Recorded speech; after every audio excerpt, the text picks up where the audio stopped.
시청자 여러분 안녕하십니까? 집중진단 제주 안재홍입니다. 오영훈 도지사의 핵심 공약 중 하나죠. 15분 도시 제주. 최근 2040년을 목표로 하는 제주도 도시기본계획안이 공개되면서 15분 도시가 뭔지, 제주에서 어떻게 추진할 계획인지 관심이 모아지고 있는데요.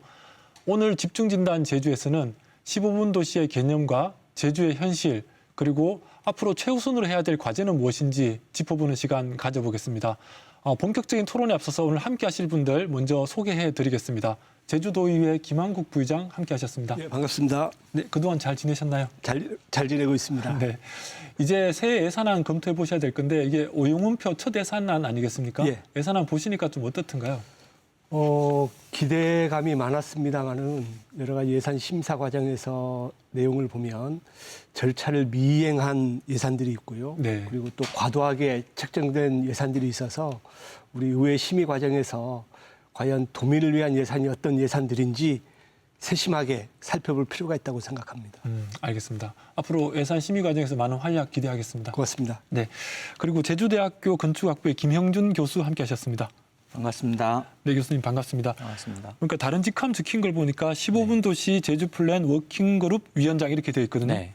이게 15분 도시 워킹그룹이라는 것이 제주도의 행정과 어떤 관계를 좀 가지고 있습니까? 네, 그 행정에서 15분 도시를 이제 큰 틀을 만들고 네. 잘 이행할 수 있도록 한 11분 정도의 외부 전문가 분들이 이렇게 자문을 해주고 있습니다. 행정이 제대로 갈 수 있도록 자문하고 조금 이렇게 그런 역할을 하고 계시다. 네네. 네, 알겠습니다. 그리고 제주도 도시계획재생과 라해문 15분 도시 팀장 함께 하셨습니다. 안녕하십니까. 예, 지난번에 오실 때는 공무원이 아니셨던 것 같은데 보니까 어쩌다 공무원 되신 것 같아요.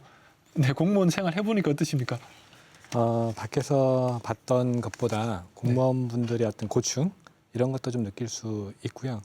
그리고 제가 이제 공무원이 되다 보니까 집행기관에 또 들어가 있고, 그래서 밖에서는 이제 외부에서 활동가로서의 어떤 역할을 했다면 지금은 집행기관에서의 역할이 또 저한테 주어진 소명이다라고 생각을 하면서 좀 임하고 있습니다. 알겠습니다. 앞으로도 많은 활약 기대하겠습니다. 네. 예, 그럼 오늘 이렇게 15분 도시와 관련된 세 분의 전문가 모시고 제주 15분 도시 도민분들이 이게 뭐지 이렇게 궁금해하시는 분들 많거든요. 그래서 우선 토론하기 앞서서 개념 정리부터 조금 하면 좋을 것 같아요. 먼저 교수님이 15분 도시가 뭔지 지금 이 TV를 보고 계시는 시청자분들이 짧고 굵게 알기 쉽게 좀 설명 부탁드려도 될까요? 네. 네네. 그 15분 도시의 개념은 네. 그 프랑스 소르본 대학교의 카를로스 모레노 교수가 정립한 이론인데요. 최근에 제주에 왔다 가신 네네. 그분이신 거죠? 네. 크게 두 가지로 정리를 하면 15분 내의 거리에 걸어서 또는 자전거로 일상생활 서비스가 이루어지도록 도시 공간을 조성하는 것이 첫 번째고요. 도보와 자전거로 일상 네. 공간을 영위할 수 있다. 네, 예, 두 예. 번째는 그 도보와 자전거를 이용하고 또 공원을 만들기 때문에 저탄소, 친환경, 녹색 도시를 만드는 겁니다. 네. 근데 이 15분 도시가 이렇게 세계적인 평판을 갖는 데는 몇 가지 그 이유가 있습니다. 네. 첫 번째는 2020년이라는 시대 상황을 봐야 되는데요. 1월에 코로나가 전 세계를 휩습니다. 그리고 그해 3월 12일에 세계보건기구 WHO가 팬데믹 선언을 하죠. 그렇죠. 그러면서 이제 그동안 몰랐던 유럽의 도시들의 문제가 드러납니다. 새로운 문제에 직면하게 되는데 다 아시는 대로 매점 매석, 네네. 그다음 외출을 금지하고 도시가 폐쇄되는 네. 그런 일들이 이제 도시에서 일어나게 되고 그래서 2020년 7월에 C40이라는 그러니까 여기서는 이제 40개의 주요 도시들이 회원국입니다. 뭐 서울, 런던, 뉴욕, 파리 등.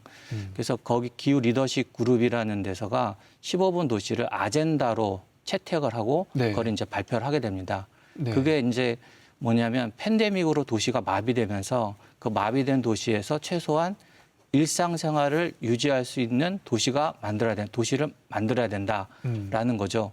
그래서 이제 15분 도시가 이제 세계적인 평판을 얻게 되고요.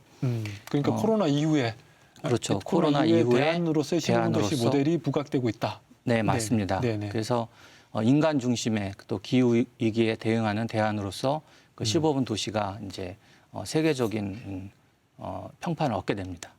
근데 이런 15분 도시를 이제 제주에 도입해 보겠다라는 건데 이 방금 말씀하신 대로 세계 주요 40개 도시들이 이 15분 도시를 가자라고 채택을 했고 제주도도 이제 가보겠다라는 건데 이게 방금 뭐 이런 설명보다는 훨씬 두 분은 정보가 많으실 거니까 혹시 두 분은 이 15분 도시에 대해서 총론적으로 어떻게 평가를 하고 계시는지. 저는 개인적으로 15분 도시라고 하면 네. 친환경 도시라고 생각을 합니다.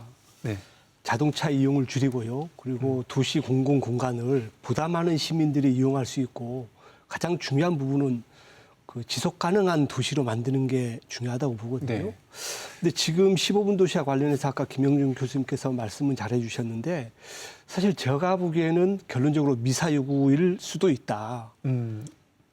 말은 거창합니다. 네. 사실 15분 도시 하면은 저 역시도 와닿는 게 있는데 사실 구체적으로 들어가 보면 아직 개념도 정리가 안 돼 있고요. 이따가 추후에 제가 다시 말씀드리겠지만 개념조차 없는 15분 도시가 이제 1년 동안 용역을 거쳐서 만들 것이다. 도민 공감대도 사실 지금 별로 없거든요. 도민들이 네. 잘 몰라 합니다. 그래서 이런 부분에 대해서 사실 좀 안타깝기도 하고요. 그리고 용역 결과가 나온 이후에 도민들이 기대감에 대한 어찌 보면 상실감도 있을 것 같은데 그런 부분들도 사실 우려돼서 사실 제 역시도 15분 도시가 완성되기를 기대하지만 아직은 많은 어려움이 있다. 그런 말씀 드리고 싶습니다. 우선은 뭐 교수님 말씀대로 좋은 거는 맞지만 이게 네. 제주도에서 뭘 하겠다는 건지 좀 실체가 불분명하고 그렇죠. 그리고 도민들의 공감도 형성 안 되어 있다. 예. 그래서 좀 지금은 약간 회의적인 시각 같고 라이문 팀장님 어떠십니까? 저는 이제 민선 8기의 핵심 공약으로 15분 도시가 제시되어 있기 때문에 네. 그거를 먼저 좀 소개를 해드리는 게 좋을 것 같습니다. 음. 그러니까 15분 도시는 생활권 안에 그러니까 생활권이라고 하는 15분이라고 하는 시간을 설정해 놓고 그 안에 살고 있는 주민들이 어떤 삶의 질을 좋게 하는 방향을 가져가겠다라고 하는 것이고 또 하나는 이제 제주도가 도시와 농촌, 도농복합 지역으로 이렇게 되어 있습니다. 이러한 지역들이 좀 불균형들이 나타나고 있기 때문에 이런 것들을 좀 해소하기 위한 방안으로서 15분을 좀 제시하고 있다라고 하는 말씀을 좀 드리고 싶습니다. 특히 이제 도시 같은 경우는 생활 쓰레기 문제라든가 특히 이제 자동차 중심의 환경이 지금 고도화되어 있다라고 보여집니다. 이러한 것들을 해소하지 않으면 도시의 문제들이 앞으로도 계속될 수밖에 없다라고 여겨지거든요.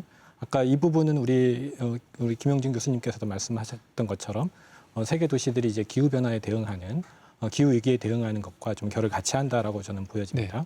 그리고 두 번째는 농촌 지역입니다. 농촌 지역은 지금 고령화가 심화되고 있습니다. 그리고 저출산 문제라든가 인구는 지속적으로 감소하고 있습니다. 도농의 어떤 불균형도 계속해서 심화되는 그런 경향들을 나타내고 있습니다. 이러한 부분들을 도정의 어떤 핵심 정책 과제로 좀 삼아서 문제를 좀 해결해 보겠다라고 하는 그러니까 그런 취지다. 네, 두 가지로 일단 삶의 질을 향상시키는 방안이다. 그리고 좀 지역 간, 읍면과 동지역 간의 불균형을 좀 해소할 수 있는 방안이다. 이게 핵심적으로 말씀하신 것 같은데 이게 또 우리 부장님 의견과는 조금 다른 것 같아요. 조금 더 토론 이어가 보면 우리 교수님은 좀 설명을 해주셨고 세계적으로도 많은 도시들이 지금 하고 있다라는 말씀해 주셨는데 아까 우리 부장님 우려하신 부분에 대해서는 어떻게 생각을 하십니까? 그 도민분들께서 15분 도시의 어떤 그 개념이라든가 이론이 충분히 전달되지 않아서 오해하고 있는 부분들도 있고 이해는 하지 못하는 부분들이 있다는 걸 충분히 알고 있습니다. 그러나 그 15분 도시의 개념은 이미 있고요. 네. 뭐 그 인터넷이나 뭐 동영상 사이트에 들어가면 뭐 모레노 교수부터 해서 이미 다 나와 있습니다. 근데 그런 개념을 이제 제주에 어떻게 적용할 것이냐에 대한 문제가 남아 있는 것 같습니다. 그러니까 이건 어떻게 보면은 하겠다라는 이제 발표는 했는데 구체적인 사항들은 지금 빈 그릇이라는 거죠. 채워나간 거 어떻게 채워나갈지 같이 고민해야 된다 이런 말씀이신 네. 거죠. 네, 알겠습니다. 그러면 우리가 고민하기 이전에 다른 지역들은 어땠는지 좀 우리가 우수 사례라고 할까요? 좋은 모델링 할 수 있는 사례라고 할까요? 뭐 그런 부분도 조금 짚어주시면 좋을 것 같은데 어느 분이 해주시겠습니까? 저는 15분 도시의 가장 중요한 부분은 네, 그 인구 밀도, 그리고 그 15분 도시 내에 얼만큼 많은 이제 생활문화 공간이 네, 있어야 된다고 보는데 사실 프랑스 파리라든지 상하이 같은 경우는 인구 밀도가 5천 명에서 2만 명까지 굉장히 높습니다. 킬로제곱미터당. 제곱킬로미터당. 근데 제주도 네. 같은 경우는요. 지금 500명이 채 안 되거든요. 제주시 같은 경우도 지금 377명입니다. 아, 동지역이 377명이라고. 그렇죠. 제주시 동지역. 그리고 서귀포 같은 경우도 218명 정도밖에 안 되고요. 읍면 지역으로 가면 더더욱 인구 밀도가 떨어집니다. 좀 전에 라이문 팀장님께서 여러 가지 읍면 지역의 균형 발전을 말씀하셨는데 사실 인구 밀도가 떨어진 상태에서 뭔가 인프라를 갖췄다 물론 좋습니다. 좋은데 그만큼 예산이 많이 들어가야 되거든요. 효율성 면에서 저는 제주시 동지역, 서귀포시 동지역 같은 경우는 어느 정도 15분 도시가 가능하지만 특히 읍면 지역 같은 경우는 이 여건을 갖추려고 하면 민간 그리고 공공 영역의 자본이 들어가야 되는데 과연 이런 부분들이 지금 다른 지역 사례 같은 경우하고 제주도 같은 경우는 사실 엄밀히 다른 측면들이 있기 때문에 이 부분에 대해서는 적절하게 설명이 좀 필요할 것 같습니다. 그러네요. 그러니까 이제 도시 밀도를 인구 밀도를 이제 방금 짧게 분석해 주셨는데 예로 든 아까 교수님 말씀하신 C40에 들어가 있는 그 나라의 도시들과 비교할 때 제주도는 인구 밀도가 굉장히 낮지 않냐. 그래서 예를 들면 코로나 팬데믹 같은 경우에도 사실은 좀 피해가 적을 수밖에 없고 그런 상황이라서 우리가 현실적으로 맞닥뜨린 문제가 아니지 않냐 이런 질문이신데 어떻습니까? 이게 이제 우리가 이제 도시는 그 산업화 이후에 대도시들이 늘 대도시가 만들어지면서 항상 문제가 있어 왔거든요. 근데 지금은 코로나 팬데믹 전후로 좀 볼 필요가 있는데요. 그러니까 밀도를 높여서 도시 문제를 해결하고자 하는 일종의 컴팩트 시티의 개념은 코로나 이전에 맞는 도시 계획이나 사업이라고 볼 수 있고요. 오히려 코로나 이후에 뉴욕 같은 경우에는 그 코로나 때 너무 많은 감염병이 너무 빨리 급속하게 퍼지니까 밀도가 높아서요. 네. 그래서 뉴욕 같은 경우에는 오히려 밀도를 낮춰야 된다고 지금 하고 있거든요. 네. 그래서 그만 고층화하자, 밀도를 낮추자. 그런 면에서 봤을 때는 오히려 제주도가 15분 도시 하기에는 더 적절하지 않을까 생각합니다. 이미 밀도가 낮으니까 하기 네. 좋다 이런 네. 거고. 근데 보니까 내년에 조직 개편하면서도 보니까 이게 이 15분 도시 팀을 도시 균형 추진단에 넣는 걸로 돼 있더라고요. 그러니까 지금의 어떻게 보면 15분 도시는 핵심은 균형 발전의 핵심이 가 있는 걸로 보여지는데 라이먼 팀장님 어떻습니까? 예. 그런 측면이 있죠. 그 먼저 이제 앞서서 좀 밀도에 대한 이야기도 좀 제가 좀 드리고 싶어요. 인구 밀도에 관련해서. 예, 예. 네. 그러니까 밀도라고 하는 것들은 여러 영역의 어떤 부분에서도 밀도를 얘기할 수 있다라고 생각이 들고요. 그 다음에 또 하나는 이제 우리가 밀도를 측정할 때 전체 면적을 가지고 이제 밀도를 측정합니다. 그 밀도가 갖고 있는 오류가 또 거기에서 나타날 수 있다라고 보여지거든요. 도시 같은 경우는 도시의 그 공간 자체가 특정돼 있기 때문에 그 안에 살고 있는 주민 인구 중심으로 생각을 한다면 밀도의 높낮이를 측정할 수 있지만 제주도 같은 경우는 도시 지역이 아닌 자연 지역이 넓게 분포가 돼 있습니다. 그 분포돼 있는 공간에서의 밀도를 측정하게 되면 낮게 나타나게 될 수밖에 없다라고 보거든요. 네. 그리고 15분 도시는 밀도를 고려한다라고 하는 게 밀도를 분산하는 것도 있고 어떤 부분은 밀도를 높이는 부분도 있다라고 저는 보여집니다. 농촌 지역은 밀도를 높여야 되는 지역들인 것이죠. 그리고 도시 지역들은 밀도를 낮춰야 되는 지역이라고 생각을 합니다. 그러니까 15분 도시는 이 두 가지 요소를 다 충족하는 형태의 도시계획이다라고 하는 측면을 좀 생각을 해주셨으면 좋겠다라고 하는 말씀을 먼저 드리고 싶습니다. 그러면 제가 이제 조금 이 시청자분들이 궁금해하실 것 같은데 15분 도시라는 게 생활 환경의 접근성을 높이겠다는 건데 15분 도시 안에 기본적으로 들어가야 되는 시설들이 어떤 게 있습니까? 그 카를로스 모레노 교수가 6가지를 여섯 가지? 제안을 했었거든요. 네. 그게 이제 생활에 관련된 필수품 상점 같은 거, 그다음에 네. 교육, 그다음에 네. 의료, 일자리, 그다음 문화 뭐 이런 것들을 제안을 했었는데요. 네. 근데 그 도민분들이 오해하시는 게 하나가 있습니다. 첫 번째는 15분 안에 모든 걸 다 집어넣는다고 생각을 하시는데 그건 아닙니다. 네. 그러니까 15분 거리 내에 우리가 필요한 시설들은 일상생활을 유지하기 위한 필수적인 시설들이고요. 그다음에 모레노 교수도 지난번에 제주 와서 언급을 했었는데 20분, 30분 권역을 이야기를 했었습니다. 예를 들면 체육관이나 미술관 같은 경우에 굳이 15분 내에 있을 필요가 없다는 거죠. 그거는 이제 20분이나 30분 권역 내에서 각각의 생활권이 공유할 수 있는 시설들이 있고 그렇게 개념을 이해하시는 게 맞을 것 같습니다. 추가적으로 좀 설명해도 될까요? 그 지금 파리가 얘기하는 그 6가지의 도심의 사회적 기능을 보면 그러니까 6가지의 사회적 기능 안에 세부적인 그 시설 내용들이 있습니다. 여기는 시설 내용뿐만 아니라 프로그램까지 제시가 되고 있습니다. 이러한 시설과 프로그램들이 5분 단위냐 또는 10분 단위냐 15분 단위냐 또는 20분 단위냐라고 하는 것들이 구축될 수 있다라고 보시면 될 것 같습니다.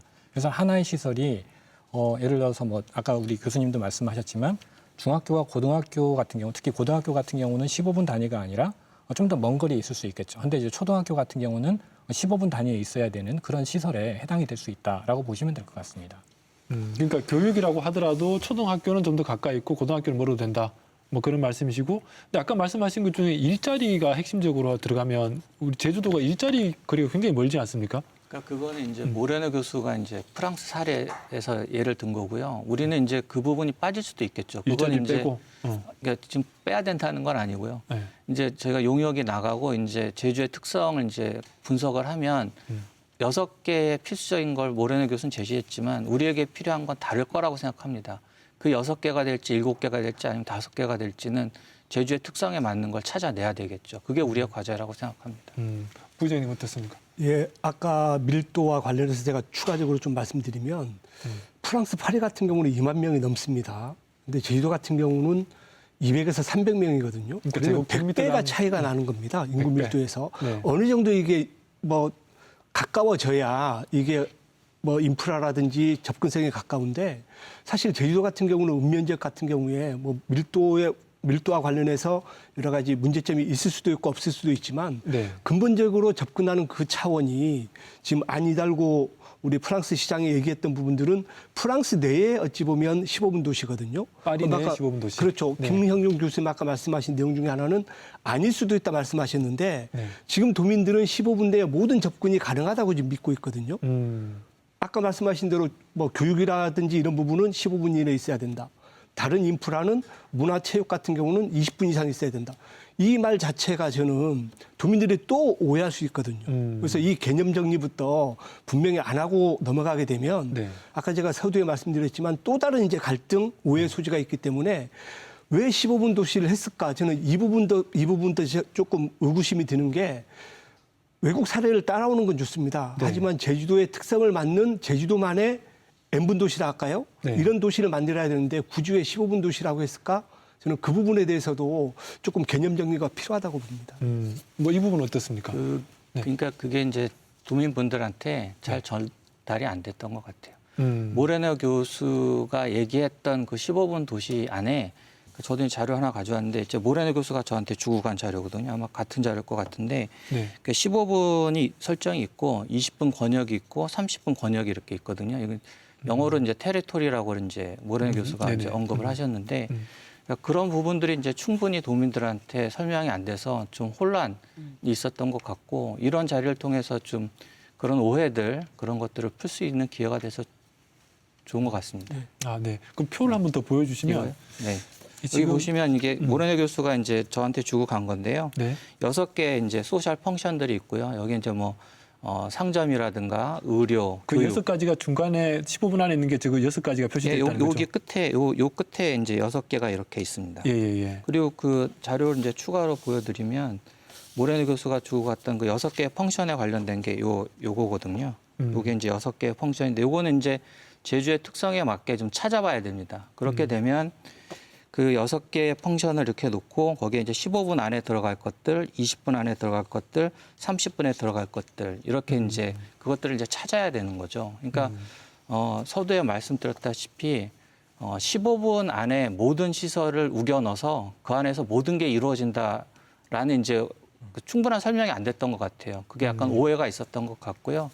또 하나의 오해는 도민분들께서 내가 모든 시설에 내가 원하는 곳에 15분 내에 갈 수 있어야 된다가 15분 도시를 이해하시는데 그건 또 아니거든요. 그러니까 일상생활에 필요한 곳에 예. 15분 내에 갈 수 있도록 도시 공간을 좀 바꾸겠다라는 걸로 이해하시면 좋을 것 같습니다. 일단 15분 도시라는 게 뭐 꼭 15분 안에 다 해야 되는 것이 아니라 좀 상징적인 그 개념이다라는 말씀이신 것 같은데요. 조금 우리가 나가서 생각해 보면 지금까지 도심 재생이라든지 도시 살리기 프로젝트들이 굉장히 많았지 않습니까? 대표적으로 도심 재생 프로젝트, 원도심 재생 프로젝트 또 제주는 지금 또 추진되고 있는데 이걸 회의적으로 보는 시각도 많단 말이에요. 그래서 또다시 도시를 어떻게 해보겠다고 하는데 또 그런 뭐 소위 말해서 조금 비판적인 시각에서 보면 또 탁상행정이 재판되는 거 아니냐, 재현되는 거 아니냐 이런 비판들이 있거든요. 이런 부분 어떻게 생각하십니까? 그러니까 그런 것들이 탁상행정이 아니라 현실적으로 집행 가능하도록 하려면 어떤 조건이 필요하다고 보는지 혹은 지금까지의 반성들에 기초해 볼 때 앞으로 어떻게 가는 것이 좋다고 보는지. 네. 제가 먼저 말씀 좀 드리겠습니다. 그 지금 농촌 지역 같은 경우는 마을 만들기라고 하는 이름으로 해서 그 마을 단위의 이제 지원 사업들이 이루어졌습니다. 그게 벌써 한 10년이 좀 그렇죠. 넘었습니다. 네. 도시 지역은 도시재생이라고 하는 사업으로 해서 이 사업도 한 10여 년 가까이 지금 진행되고 있습니다. 특히 이제 농촌 지역 같은 경우는 농촌 마을을 중심으로 한 사업에서 생활권 사업으로 바뀌고 있습니다. 네. 15분 도시가 이 생활권의 개념을 다 포괄하고 있기 때문에 이미 이제 이 정책의 변화들이 이제 나타나고 있다. 이 정책의 변화는 그동안 해왔던 사업들이 이 공모 사업 위주로 이제 되어 있고 그걸 민간에 이제 조서하는 방식이었다라고 저는 보여집니다. 그러다 보니 서로 기대한 한 것만큼 정책 효과를 얻지 못한 측면이 있었다라고 좀 보여집니다.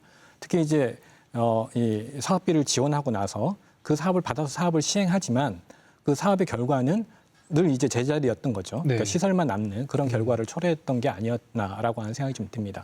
이게 또 종합적인 계획들이 보지 못하다 보니까 오히려 이제 지역 균형이라고 하는 균형적 발전을 이루지 못하는 측면들이 있었다라고 보여집니다. 그래서 이미 농촌 지역 같은 경우는 농림부에서 생활권 계획을 지금 준비하고 있습니다. 이미 다른 지역은 시작이 되었고요. 네. 이미 제주도도 지난해부터 이제 생활권 계획을 준비하고 있습니다. 이게 양행정지에서 진행되고 있다라고 보여지고요. 그리고 이제 국토부에서 최근 이제 국토계획법을 개정을 하고 있습니다. 이 개정의 논의의 어떤 근거는 뭐냐하면 미령의 어떤 국토도시를 새롭게 좀 하겠다. 그게 이제 생활권 중심으로 가겠다라고 하는 것이었고 그 생활권 개념 안에 이 시간 개념을 적용한 그런 어떤 일종의 이게 생활 SOC들을 공급하는 형태의 생활권 사업들을 지금 추진하고 있습니다. 이러한 것들이 저는 정책의 변화와 맞물려서 좀 할 수 있는 것들이 아닌가라고 하는 생각이 좀 들고요.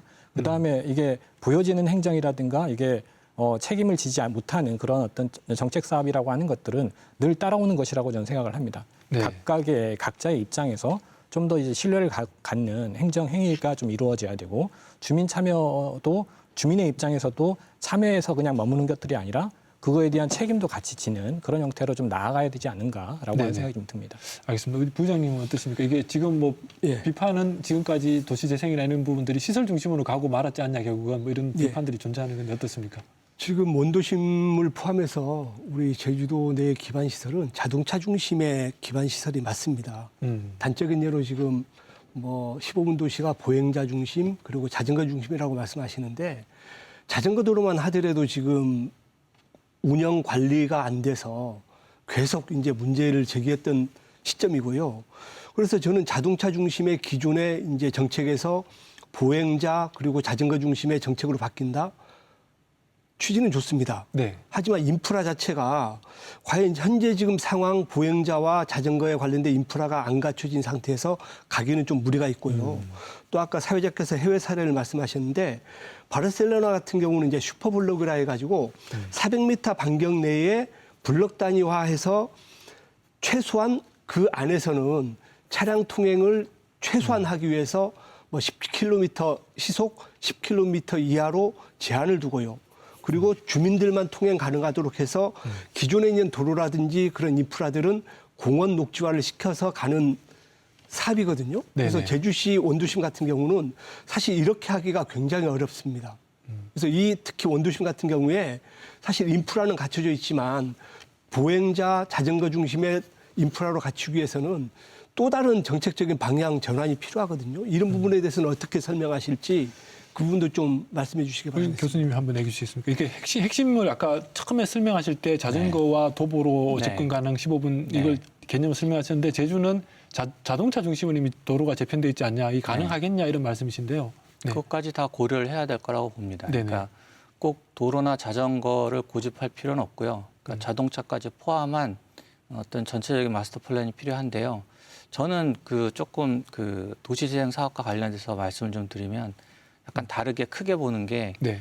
산업혁명 이후에 이제 도시들이 팽창하지 않습니까? 네. 우리나라 같은 경우에도 서울에 인구가 집중하다 보니까 1970년대에 강남을 개발했고요. 네. 근데 오히려 더 인구가 몰렸죠. 네네. 1990년대는 분당을 개발했습니다. 근데 더 인구가 몰렸어요. 네. 그리고 2000년대에는 이제 재개발하고 뉴타운 계획을 했는데 지역의 커뮤니티가 파괴가 됐죠. 그렇죠. 그러다 보니까 2000년대에 도시재생 사업이 등장을 했거든요. 네. 그리고 이제 도시재생 사업을 했는데 팬데믹이 터졌어요. 네. 그러다 보니까 저는 이제 15분 도시라는 걸 어떻게 보고 있냐면 각 시대마다 항상 도시는 문제가 있었습니다. 네. 부의장님 말씀대로 원도심이 갖고 있는 문제가 있고요.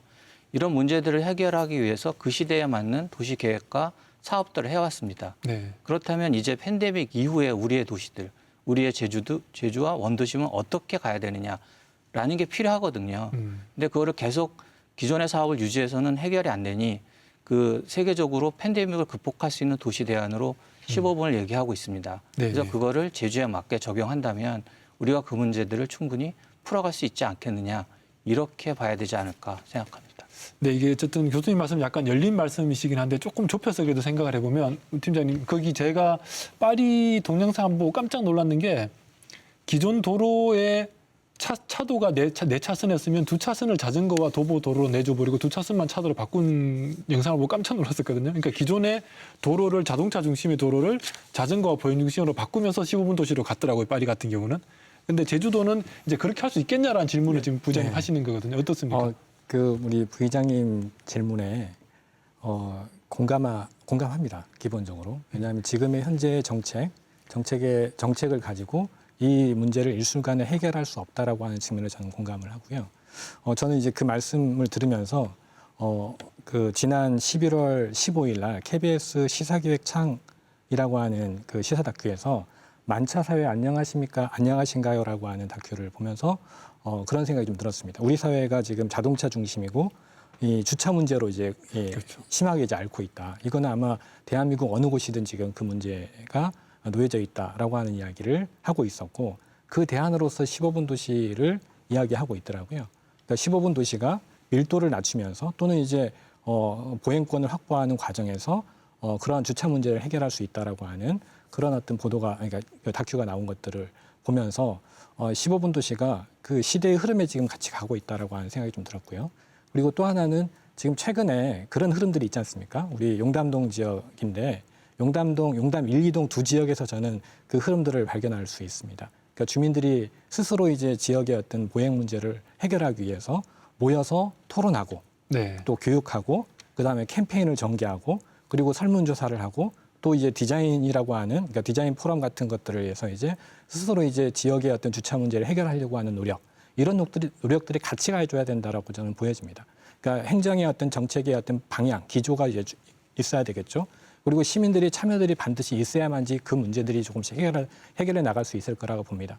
지금 대중교통이라고 하는 문제도 오래되지 않았습니까? 이 네네. 문제를 일시에 또 해결할 수 있는 문제는 아니라고 보여집니다. 아마 그 과정에서 여러 갈등들이 발생할 수 있다라고 저는 생각을 합니다. 그 갈등의 구조 안에서 충분히 행정은 책임 행정을 하면서 설득해 나가고 이해시켜 나가는 그런 과정들이 필요할 거라고 생각이 듭니다.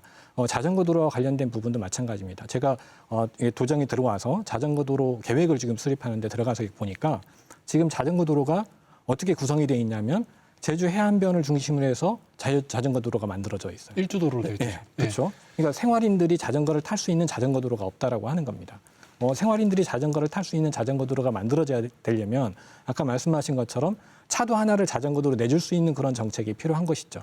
그러한 과감한 정책들이 좀 필요하다라고 보여집니다. 그러니까 앞으로는 그러니까 부장님 얘기하신 것처럼 그러니까 이제 뭐 말씀하시는 내용을 보면 15분 도시의 계획이 수립되어가는 과정에서 필요하다면은 지금의 자동차의 도로를 자전거나 보행자에게 내줄 수도 있다. 뭐 이런 말씀으로 이해하면 그렇죠. 되고. 예, 그러한 정책들이 같이 맞물리면서 가져야 된다고 생각을 합니다.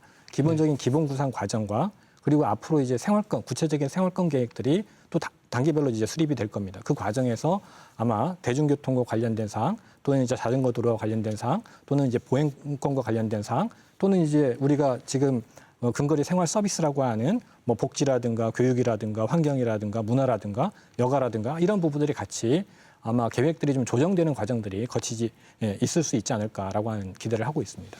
제가 한마디만 더 드릴게요. 네. 이론적으로는 맞는데 가장 중요한 부분이 도민들의 공감대거든요. 지금 공감대도 형성되지 않은 상태에서 지금 용역을 하고 있고요. 용역 결과가 내년에 나옵니다. 아까 원도심 자전거 도로를 말씀하셨는데 제가 한 가지 예를 들게요. 얼마 전입니다. 관덕정 앞에 차 없는 거리를 만들려고 추진했다가 지역 주민들이 반대로 무산됐던 사례가 있습니다. 네네. 과연 차도를 하나 줄여서 자전거 도로를 만들자? 넓게 봤을 때는 좋은데 과연 그 지역 주민들이 얼만큼 공감하고 동의를 해주냐가 저는 15분 도시의 관건이라고 보거든요.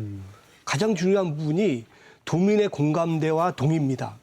이런 공감대와 동의 없는 상태에서 용역을 추진하고 있고 또 정책 방향을 추진하고 있는데 저는 사실 팀장님한테 내년에 우리 15분 도시와 관련한 예산 혹시 있습니까? 네, 있습니다. 없잖아요. 있습니다. 용역 말고 별도의 예산이 있습니까? 있습니다. 지금 4개 아니 개념도 안 잡혀 있는데 예산이 있다고요? 교육과 지금 예. 의원님이 말씀하셨던 도민 공감대가 필요하지 않습니까? 예. 공감대를 위한 예산들이 있는 것이죠. 그러니까 공감대라고 하는 것들은 가만히 있어서 공감대가 형성된다고 저는 생각하지 제가 말씀드리는 않습니다. 부분은 도민 의견 수렴을 하는 공감대 예산은 충분히 있어도 좋은데 정책 방향에 대한 예산은 없지 않습니까 지금? 정책 방향에 대한 예산은 기본 구상을 수립하는 예산이 그러니까 그래서 제가 정책 잘못됐다는 방향을 거예요. 위한 왜냐하면 예산이고요. 개념조차도 1년 후에 나오는데 지금 이 사업이 15분 도시라는 게 제주도의 미래를 바꿔놓는 어찌 보면 가장 큰 흐름이 될 수도 있습니다. 15분 도시라는 게. 근데 이 사업에 대해서 이제 1년 동안 개념을 잡고요. 그 이후에 예산을 잡는다. 그 대신 지금 현재 공감대도 안 된 상태에서 뭔가 추진하겠다. 저는 이건 아니라고 봅니다. 아까 우리 예. 네. 그 개념은 있고요. 네. 개념은 이미 다 서고에도 그렇고 뭐 그 모레노 교수가 그 한국판 책도 냈어요. 아니, 근데 개념은 교수님 제가 말씀드리는 개념은요. 외국 사례 개념하고 제주도다운 개념이 지금 정립이 안 그렇죠. 됐다는 그건 거예요. 이제 개념을 그러니까 15분 도시의 개념은 있는데 그걸 이제 어떻게 15분 도시에 적용 그 제주에 적용을 해서 거기에 맞는 걸 도출하냐에 대한 문제는 남아 있죠. 근데 그런 면에서 본다면 사실은 도로 다이어트와 자전거 도로를 만들고 차 없는 거리를 만들어야 된다는 부수적인 겁니다. 네. 왜냐하면 모레노 교수가 그 제주에 와서 관덕정부터 산지청 갤러리까지 15분을 실제 걸었어요. 걸으면서 했던 얘기가 프랑스 파리보다 더 좋은 조건을 원도심이 가지고 있다. 그게 네. 뭐냐면 프랑스는 뭐 지금 도로를 만들고 있다고 하지만 편의점이라는 게 없습니다. 우리나라는 편의점이 있어서 팬데믹을 아주 잘 극복할 수 있었어요. 필요한 어떤 일상생활에 정말 먹고 사는 문제를 네네. 서플라이를 공급받았기 때문에 매점 매석도 없었죠. 지금 이제 가장 큰 그 15분 도시의 핵심은 뭐냐면 일상생활을 유지하는 겁니다. 네. 그래서 그런 면에서 봤을 때는 오히려 원도심에서는 그런 조건들이 잘 갖춰져 있고요. 다만 부족한 것들이 있습니다. 이제 그 부족한 것들을 찾아내야 되고 그 부족한 시설들을 채웠을 때 이동을 어떻게 해야 될 것이냐를 고민해야 되는 문제지 단순히 도로 다이어트와 자전거 길을 만드는 게 15분 도시하고는 이렇게 연관 지어서 이렇게 막 몰입할 필요는 없다고 생각합니다. 네, 어떻습니까, 부장님? 네. 아니, 제가 자꾸 반복되는 얘기인데 15분 도시의 개념이 자전거를 최대한 빼고 도보와 보행자와 자전거를 위한 그런 도시 개념이지 않습니까? 개념 자체가. 네, 처음에 설명을 그렇게 하셨죠. 네. 처음에. 네, 그러니까 그 개념인데 그 지금 자꾸 개념은 하나가 아니라 개념이라고 하는 사전적 정의는 가장 일반적이고 기초적인 것을 개념이라고 한다고 사전적 정의로 돼 있습니다. 아니 그래서 제가 그러니까 개념이라고 그 하는 게 개념을- 없는 게 아니라 아니 그 개념을 넘어서 개념은 제주만의 있죠. 15분 도시의 이 개념이 개념이 뭔데요? 있는데 이 개념을 제주형으로 정립을 하겠다라고 하는 게 이 기본 구상의 목표인 그럼 겁니다. 팀장님이 보시기에 제주형 15분 도시의 개념이 뭡니까? 어떤 개념이죠?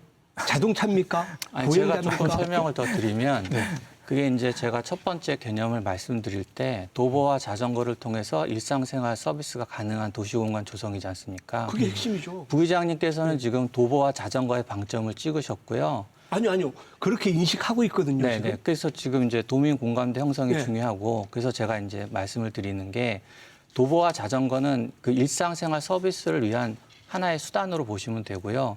제일 중요한 것은 일상생활 유지입니다.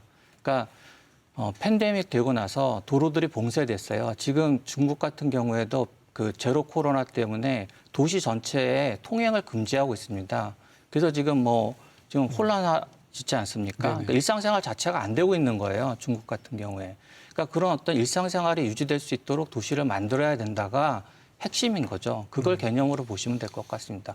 그걸 위해서 자동차도 못 다니고 대중교통도 락다운 됐을 때 걸어서 이동을 해야 되지 않습니까? 네. 자전거라도 이용을 해야 되고 그런 경우를 대비했을 때에 어떤 도로나 자전거도 필요하다고. 그래서 그걸 같이 맥락을 이해하셔야지 하나만 강조할 필요는 없다고 생각합니다. 네, 요 토론은 이런 정도 할까요? 우선 이후에 더 만들어 가야 된다는 건데, 아까 우리 라이문 팀장님 얘기가 내년에 공감대 사업으로 예산이 좀 잡혔다 이렇게 말씀하셨는데, 공감대는 어떻게 만들어갈 계획이 잡혀 있습니까? 기본적으로 이제 주민 교육이 좀 필요하지 않은가라고 하는 생각이 듭니다. 교육식으로 하겠다? 그러니까 이미 이제 N분 도시라고 하는 개념들이 있기 때문에, 그런 정의들이 있기 때문에 그런 것들을 이제 도민들이 좀 알아야 될 필요가 있다라고 생각이 들고요. 그래서 이제 주민 교육과 관련된 그런 사업들을 좀 제시하고 있고, 그다음 두 번째는 이제 홍보와 관련된 예산도 좀 같이 잡고 있습니다. 그러니까 먼저 선행적으로 했던 부산시의 사례도 보면 그 기본 구상을 추진하는 과정에서 비전 선포식을 하고, 그다음에 비전 선포식과 같은 비전 투어라고 하는 것들을 합니다. 그래서 비전 투어를 통해서 시민들을 만나서 N분 도시에 15분 도시에 대한 이제 이해를 구하는 그런 과정들이 있었습니다. 그래서 아마 제주도도 비슷하게 그 선행적으로 했던 부산 지역의 15분 도시와 좀 선행적인 사례들이 있기 때문에 그거를 좀 따라가면서 제주의 어떤 맞는 15분 도시를 좀 구상해 보려고 지금 하고 있습니다. 저는 한 가지 좀 네. 부탁드리고 싶은 게 교육 홍보도 좋습니다. 하지만 가장 중요한 게 여론 의견 수렴이거든요. 아까 그 부산 사례를 말씀하셨는데 최근에 부산 같은 경우도 지금 예산 진행 중입니다. 진행 중이지만 그 부산의 대표적인 사업이 해피 챌린지 사업이라고 인프라 시설 관련된 사업 예산이 있고요. 그리고 하나는 들락날락 사업이라고 해서 어린이 복합 문화공간 조성 사업이 있는데 예산이 거의 다 날아가고 있습니다. 부산도 지금 박형준 시장께서 굉장히 의지를 갖고 하고 있는데 사실 부산의 여건은 제주도보다 좋거든요. 인프라가 갖춰져 있고 오히려 더 인구 밀집도가 높음에도 불구하고 부산도 지금 제대로 안착이 안 되고 있는데 제주는 사실 저도 15분 도시가 잘 되기를 바라는 입장에서 진짜 준비 잘해야 되고요. 가장 중요한 게 도민 의견을 수렴을 잘해야 됩니다. 교육하고 홍보가 중요한 네, 게 맞습니다. 아닙니다. 그건 아마 또 기본 구상을 하는 과정에서 의견 수렴 절차들이 있고요. 그다음에 이제 시범 지역을 구성하는 과정에서는 도민들이 직접 참여해서 그렇죠. 본인들이 살아가는 생활권 안에 무엇이 필요한지를 결정하는 과정들이 있습니다. 네. 지금 현재 그럼 시범 지역은 어떤 지역을 잡을지는 좀 초안은 나와 있습니까? 그게 방향만 있습니다. 지금은. 그러니까 뭐 동지역, 읍면 지역 네. 하나씩 뭐 이런 네. 식으로 나와 있습니까? 네, 동지역하고 읍면 지역인데 지금 읍면 지역 같은 경우는 제가 서두에 말씀드린 것처럼 양행정시에서 생활권 계획들을 수립하고 있습니다. 아마 그 생활권 계획하는 수립 내용과 좀 맞춰가면서 진행되지 않을까라는 생각을 하고 있습니다. 근데 좀 오영훈 도의사께서 지금 핵심적으로 공약으로 내세운 것 중에 하나가 15분 도시 그리고 행정체제 개편 뭐 이런 것들 있지 않습니까? 그러면 행정체제 개편도 지금 추진을 하고 있는데 행정체제가 예를 들었으면 양행정시에서 이게 뭐 분권적인 6개나 5개나 바뀌게 되면 이 행정시가 바뀌는 거랑 이 15분 도시의 구상도 없고 좀 같이 가야 되는 거죠? 그건 우리 팀장님께서 말씀하신. 아, 네. 어떻습니까? 저는 이제 뭐 같이 가야 된다라고 하는 단정적인 것보다는 고려할 수 있다라고 고려할 수 하는 있다. 정도로 말씀드리고 싶고요. 이게 뭐 같이 가야 된다라고 하면 행정체계 개편이 돼야만 해야 되는 것이죠. 네. 저는 그렇진 않다고 보여집니다. 저희가 얘기하는 15분 생활권이라고 하는 거는 주민을 중심으로 하는 거기 때문에 이미 작은 규모의 이제 생활권 단위들이 형성돼 있고 그 생활권을 중심으로 해서 걸어서 또는 이제 자전거를 타고 또는 이제 대중교통을 이용해서 접근할 수 있는 그런 공간 설계가 필요하다라고 하는 정도로 말씀드리겠습니다. 네, 그러면 이게 보시는 분들도 이게 앞으로 어떻게 추진되는지 일정은 좀 공유하면 아마 하시는 데 도움이 될 것 같은데 앞으로 추진 일정을 짧게 한번 말씀해 주시면 지금은 내년 한 해 동안은 지금 용역에서 제주형 개념을 정립한다. 그리고 도민들의 공감대를 만들어 가보겠다. 그 이후에는 어떻게 되는 겁니까? 기본적으로 한 10년 정도를 지금 예상을 하고 있습니다. 10년을? 예, 그러니까 5년과 10년 정도를 예상을 하고 있고요. 방금 말씀하신 것처럼 내년은 이제 기본 구상을 수립하는 단계라고 한다면, 그리고 내후년에는 이제 기본 구상 과정에서 시범 지역에 대한 아마 4개 정도의 시범 지역을 지금 설계를 하고자 하고 있습니다. 과정에서는 좀 줄어들 수도 있긴 하지만, 그렇게 되면 이제 2024년부터는 시범 지역에 대한 어떤 사업들이 좀 더 이제 구체적으로 좀 진행되지 않을까라고 하는 생각이 들고요. 그리고 이제 25년, 26년쯤 되면 그 과정에서 시범 지역에 대한 평가들을 좀 하게 될 겁니다. 그래서 이제 정책에 대한 어떤 실효라 이런 것들을 좀 판단할 수 있는 그런 게 좀 되지 않을까라고 하는 생각이 들고요. 그리고 24년부터는 그 외의 생활권 지역에 대한 또 세부 계획들이 또 마련되지 않을까라고 하는 생각이 듭니다. 참고로 말씀드리면 네. 서울시 같은 경우는 생활권 계획을 수립했는데 5, 6년 정도의 시간이 소요가 됐습니다. 알겠습니다. 그럼 지금 오영훈 도정이 지금 4년의 임기 동안 할 일은 5분 도시, 15분 도시에 대한 시범 지역을 만들고 계획의 틀을 잡는 정도로 우리가 이해를 하면 되겠다. 그죠? 앞으로 4년 정도를 생각한다면. 시범 지역까지 가는 거고요. 예, 그렇죠. 그다음에 그 정도- 다른 지역은 어. 다른 생활권은 이제 계획을 수립하는 단계까지 갈 거고 예, 예. 또 수립하게 되면 아마 단계적으로 2025년에도 추가적으로 또 할 수도 있지 않을까라고 하는 생각이 듭니다. 알겠습니다. 이게 15분 도시가 아까 뭐 6개가 되든 뭐가 되든 제주형으로 만들면은 필요한 시설들을 또 짓는 사업이 될 건데 이게 결국은 또 토목 사업 아니냐 이런 또 비판들도 있는데 어떻습니까?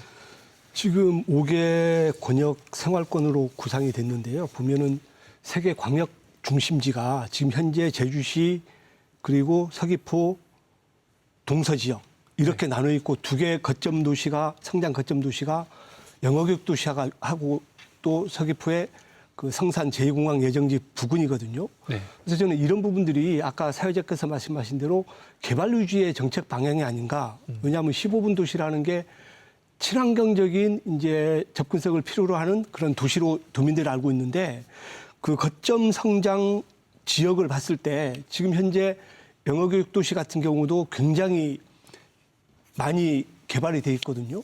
그리고 지금 확정도 안 된 제2공항 주변 부지를 이 5개 광역 거점 도시로 했다는 그 부분도 지금 반발이 심한데 사실 개발 위주의 또 정책 개발이 아닌가 이런 생각이 드는 게 읍면 지역에 이렇게 정책적으로 투자를 한다는 그 자체가 15분 도시하고 맞습니까, 사실? 팀장님 어떻게 생각하십니까? 일단 그 개발 위의 사업이다라고 하는 우려는 저는 아니다라고 말씀을 근데 지금 드리고 싶고요. 예상하고 있는 게 그쪽이잖아요. 지금 이제 보시면 제가 설명할 수 있을 것 같아요. 아니, 그럼 네, 먼저 교수님 잠깐 잠깐 말씀해 예, 주십시오. 예. 그 이제 그 개념에서 출발을 하면 그런 오해는 없을 것 같은데요. 왜냐하면 일상생활 중심이거든요. 그래서 사람들이 주민들이 모여 사는 곳을 중심으로 15분이기 때문에 뭐 난개발하고는 전혀 상관이 없고요. 그다음에 이제 그 서울 생활권계획 그 제가 이제 소개는 못 드렸는데 거기 보면 그 각각 마스터 플랜에서 주민들한테 물어봅니다. 부의장님 말씀하신 대로 주민들의 의견이 가장 중요한데요. 우리 생활권에서 뭐가 부족하느냐를 물어봐서 우리는 보육시설이 부족하다. 그럼 거기에가 적절한지 전문가들이 분석해서 필요한 생활시설을 공급하는 거지 개발이 아니고 필요시설을 공급한다. 이렇게 이해하시는 게 좋을 것 같습니다. 필요 시설을 개발하는 일이다라는. 개발이 아니고 이제 그치. 공급이라는 공급하는 측면으로 보셔야 될 것 같습니다. 네, 공급하는 네, 거다. 네. 좀 더 말씀 뉘앙스를 좀 다운시키자는 말씀 같은데. 네. 좀 말씀드리면 네. 예, 부산시 사례를 아까 말씀하셨는데 맞습니다. 해피 챌린지라고 하는 사업으로 해서 이제 부산시 15분 사업이 지금 구상이 돼 있고 그 안에는 3개의 유형으로 돼 있습니다. 네. 이 접근성 개선 사업이 있고 연대성 강화 사업, 그다음에 생태성 보건 사업이라고 하는 사업이 들어가 있고요. 제가 지난번에 방문해서 이 담당자들하고 이제 협의를 좀 진행을 했었습니다. 내년도 예산을 한 300억 정도를 예상을 하고 있더라고요. 걱정하신 것처럼 우리 의원님 말씀하신 것처럼 이게 의회에서 좀 잘 이게 통과될 수 있을지 걱정이다라고 하는 이야기를 하더라고요. 좀 어려운 부분이 있더라고요. 근데 이제 그 구체적인 사업들을 들여다보면 크게 이제 하드웨어적인 요소는 있지만 이게 생활에 필요한 것이지 난개발과는 거리가 있는 그런 사업들로 구성돼 있더라라고 하는 겁니다. 예를 들면 아까 방금 말씀하셨던 들락날락이라고 하는 거는 어린이 문화복합 공간이라고 볼 수 있고요. 그다음에 하센터라고 하는 것들은 신노년의 어떤 사회적 참여를 지원하는 그런 공간들을 꼭 만드는 필요한 사업들. 사업인데 부산시 의회에서는 그 예산을 왜 삭감을 해버렸습니까? 그거는 이제 제가 뭐 잘 모르죠. 그러니까 이제 그것까지는 우려는 모르는데. 우려는 그런 것 같아요. 말씀하신 대로 네. 들락날락 사업 같은 경우도 어린이 생활문화 복합 공간 그 인프라거든요. 지금 정확히 말씀드리면 21억 중에 3억만 반영이 됐습니다. 그러니까 그런 공간들이 지금 예상이 네. 돼 있는 것 있다라고 그러니까 이런 하는. 부분들이 어찌 보면 정책이라는 게 예산이 수반이 돼야 되는데 지금 우리 제주도에서 말하고 있는 가장 모범적인 국내 사례가 부산 맞지 않습니까? 그건 조금 그건, 다릅니다. 예. 저는 부산을 모범 사례로 생각하지 또 않고요. 어디가 모범? 그러니까 아직은 제가 저희가 궁금한 만들어야 거는 되는 교수님 거예요. 좀 현실적으로 네. 외국 사례는 뭐 추상적인 개념이라고 보고 국내 사례에서 15분 도시가 가장 활발하게 이루어질 곳이 어딘지 한번 말씀해 주시고요. 저는 15분 그 부산 사례를 쫓아가면 안 된다고 생각을 하고 있고요. 그럼 교수님이 생각하는 15분 도시는 저희가 어디를 그러니까 벤치마크 구체적으로 좀 말씀을 드리면 아까 영어 교육 도시 말씀하셨는데 그 생활권을 저희가 좀 들여다보면은 인구는 많은데 필요 인프라 중에 부족한 게 의료입니다. 그러니까 예를 들어서 이제 그런 거죠. 주민들이 이 생활권 내에서 뭐가 부족한지를 요청을 하게 될 거고요. 말씀하신 대로 뭐 들락날락 말씀하셨는데 보육시설이 필요할 수도 있고, 근데 대전 같은 경우에는 이제 의료시설이 부족하니 거기에 대한 주민 요구가 있고 전문가 분석과 마스터 플랜을 통해서 대전은 인구가 많으니 의료시설을 공급해야 된다라고 정책 방향이 설정될 수 있는 거죠. 그걸 15분 도시 안에서 만들어 나가겠다는 겁니다. 알겠습니다. 네, 오늘 이게 토론이 너무 뜨거워서 그런데 우선은 지금 토론을 이렇게 좀 마쳐야 될 것 같습니다. 시간이 좀 많이 흘러버려서 네. 뒤에 뭐 나중에 좀 더 토론하면 좋을 것 같긴 하지만 이런 정도 정리를 하고 짧게 그냥 마무리 멘트 한 10초씩만 하고 좀 정리를 할까요? 우리 교수님부터 이렇게 한번 할까요? 네. 네. 먼저 이렇게 그 도민분들께 15분 도시에 대해서 말씀드릴 수 있는 기회가 있어서 너무 감사하게 생각합니다. 15분 도시 제주는 그 사람 중심의 도시를 만드는 것입니다. 그리고 도시와 읍면 지역의 불균형을 해소할 수 있는 좋은 안이기도 합니다. 15분 도시 제주가 성공할 수 있도록 도민분들의 많은 성원과 격려 부탁드리겠습니다. 네. 감사합니다. 네, 고맙습니다. 그 15분 도시에 대한 기대와 우려가 있는 걸로 알고 있습니다. 이 사업은 5년, 10년의 어떤 긴 호흡이 필요한 정책이다라고 하는 말씀 드리고 싶고요. 그다음에 정책의 신뢰를 높이기 위한 적극 행정이나 책임 행정이 필요하다라고 하는 이야기도 좀 드리고 싶습니다. 그리고 향후 추진되는 과정에서 주민들의 적극적인 참여도 필요하지 않을까라고 하는 생각이 듭니다. 도민들의 삶에 도움이 되고 그다음에 도시와 농촌은 물론 제주의 환경의 어떤 지속 가능성을 유지할 수 있는 그러한 정책으로 좀 이해를 해주셨으면 좋겠다라고 하는 말씀을 드리면서 도민들의 많은 관심과 참여 부탁드립니다. 네. 고맙습니다. 예, 오영훈 지사께서 말씀하신 도민과 함께 만들어갈 새로운 미래 제주를 말씀하셨습니다. 가장 중요한 부분은 공감되고요. 그리고 15분 도시와 관련된 여러 가지 정책들 짧은 시간에 밀어붙이기 식으로 하면 안 됩니다. 가장 중요한 부분은 15분 도시 제주가 도민의 행복을 위한 정책이라고 저는 생각하고 제2공항과 같은 갈등이 없는 그런 추진 그리고 도민의 의견 수렴이 중요하다고 봅니다. 네, 오늘 세 분 이렇게 좋은 말씀 고맙습니다. 네. 네. 시청자 여러분, 오늘 토론 어떻게 보셨습니까? 15분 도시 제주, 오늘 토론을 통해서 좀 개념이 잡혔으면 좋을 것 같은데요. 이후에 제주도가 하는 이 행정이 탁상 공론이 아니라 도민들이 공감할 수 있을 것인가라는 것이 가장 중요한 일일 것 같습니다. 이 15분 도시 제주가 현장성 있는 정책이 될 수 있도록 도민 여러분들께서 앞으로 많은 관심을 부탁드립니다. 지금까지 시청해주신 시청자 여러분 고맙습니다.